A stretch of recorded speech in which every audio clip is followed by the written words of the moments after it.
आहिनि अखियूं खोले ए क़ौम हू उस्ताद आहिनि उन्हनि जे हक़नि जो को हिसाब न आहे सॼी क़ौम सरई जे हू शाद आहिनि।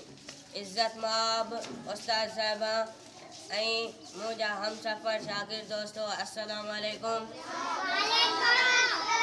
जनाब सदर अॼु असां लाइ इंतहाई ख़ुशियत जी ॻाल्हि आहे जो अॼु जो ॾींहुं सॼी दुनिया में उस्तादनि जो आलमी ॾींहुं करे मल्हायो पियो वञे। उस्तादनि जी हूअं त हर ॾींहुं उस्ताद जो हुअणु घुरिजे।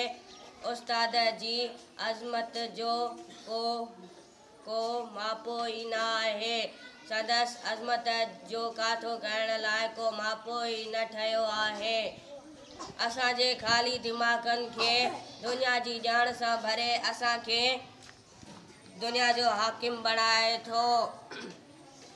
असां जेके ख़्वाब ॾिसूं था उन्हनि जी साबिया उस्ताद जे करे ई मुमकिन आहे।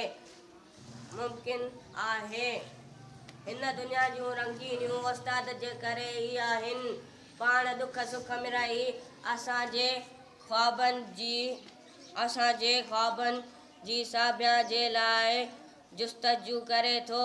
राति जो पंहिंजी मिठड़ी निंड फिटाए असांजे लाइ आसाइशूं पैदा करे थो।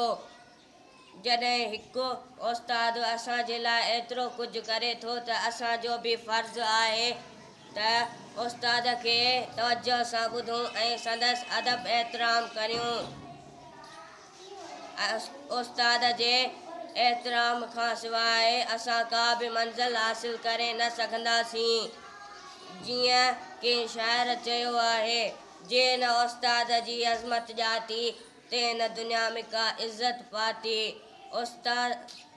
उस्ताद जे एहतराम जे करे ई हर को तो मंज़िल मक़सूम माणे।